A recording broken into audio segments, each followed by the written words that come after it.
Hi, I am Dr. Soujanya, Consultant Pediatrician and Neonatologist at Kamineni Hospitals.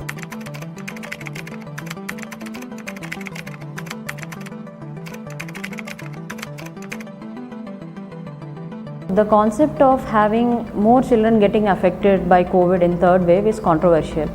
Children are affected similar to adults, that is around 25%. But if we do not follow a COVID appropriate behavior, it is likely to affect the remaining non-immune individuals, including children who are not vaccinated. So we have to be utmost careful and follow all COVID precautions that have to be done. However, COVID infections are less severe in children as compared to adults. So this holds good even in the third wave. As of now, as per the June statistics, only around 10 to 12% of kids have been affected as COVID positive, and this is similar to the percentage that we have seen in the previous wave, that is the first and second wave.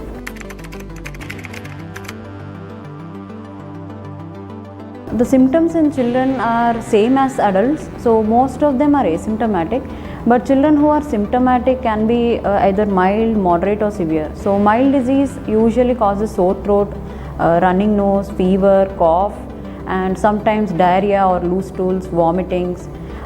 Usually they do not have breathing difficulty, and these kids do not require any respiratory support in the form of oxygen or ventilation. So they can be taken home and home management can be continued.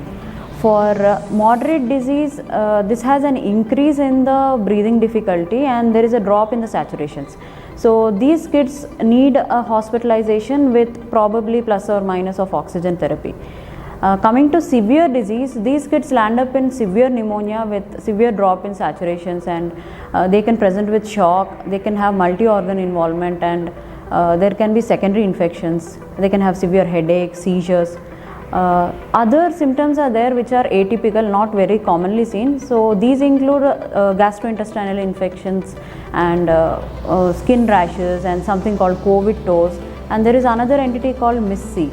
So these symptoms have to be watched for in COVID.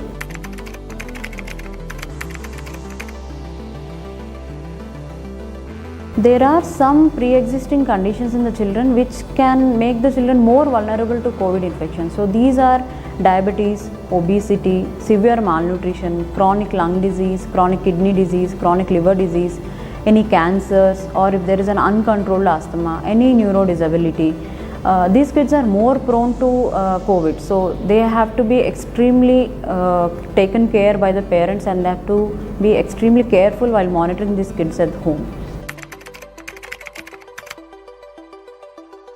Whenever we notice any symptoms of COVID along with or without a history of contact, all children must visit a nearby hospital or a general pediatrician that they know of, because these kids need to be evaluated, and based on the severity of COVID, we will decide further management, whether the kids can be sent home for home isolation or do they need hospitalization. So they have to visit, no matter what are the symptoms, the hospital or a pediatrician. Usually only mild cases are sent home, and moderate to severe COVID infections are managed at the hospitals. So what should be done at home is that the parents should be extremely careful in monitoring, and proper charting has to be done, and they have to monitor the fever, they have to monitor the breathing rate, they have to monitor the saturations, they have to look at the urine output. So all these things should be trained by the pediatricians, and the parents have to make a proper charts of this. Apart from that, symptomatic treatment for fever with paracetamol should be given. Antibiotics are usually not required unless case to case basis we look at the child and we prescribe. So giving the child adequate rest and good healthy nutrition goes a long way in the recovery. So hydration is of utmost important in getting more towards the recovery. So watch for danger signs or red flags like sudden drop in saturations, or if there is severe chest indrawing, or we see bluish discoloration of the skin, or there are cold feet, cold palms, and sometimes there is decreased activity, the consciousness is not good, and there is lot of decreased in the urine output, severe headache or severe stomach pain. So these are all red flags where the parents should immediately get the child to a hospital, to a nearby hospital.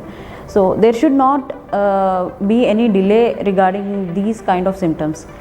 And also they should maintain a communication with the doctor, and definitely an emergency contact should be maintained all throughout the home monitoring. Post-COVID complications include infections, especially pneumonia and invasive fungal infections like mucormycosis, and many clotting and bleeding abnormalities. The most important complication that we see in kids is MIS-C. This is nothing but an exaggerated inflammatory response in kids, which happens post-COVID. It is usually seen from 2 to 6 weeks post the onset of COVID symptoms. The symptoms of MIS-C are like prolonged fever for more than 24 hours.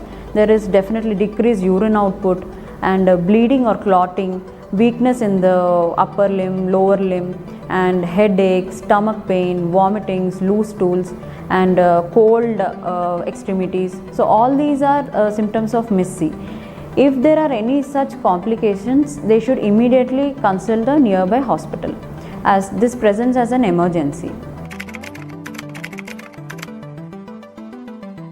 In countries like US, children above 12 years have already been given vaccination. They have already started vaccination. In India, trials are going on regarding this vaccination for children above 12 years, but we have to wait for the trial results to come out, and then based on that we can recommend whether vaccination can help the kids or not. But I feel that probably vaccination in kids can control the severity of the disease. If the vaccine trials are very successful, it may protect the child from going from mild to severe disease.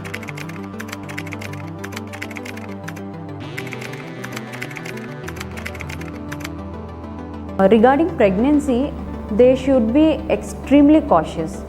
So, and they have to take all precautions that we take for normal COVID protections, like using masks, sanitizers, and using proper regular hand washes. They should avoid crowded places, and ideally vaccinations are being given to the pregnant mothers now according to the new guidelines. So you have to discuss this with your respective gynecologist and take a call on the vaccination. So usually the mothers can transmit COVID infection either in utero or even after birth, and about 10% of neonates or newborn children, we call, they can become COVID infected. But also in these kids, the severity of COVID infection is very mild and not that severe. So these kids usually present with mild respiratory problems or mild shock, and they need ICU stay for 1 or 2 days, and they usually come out. For newborn mothers, they can give breastfeeding. There is no contraindication for breastfeeding if the mother is COVID positive.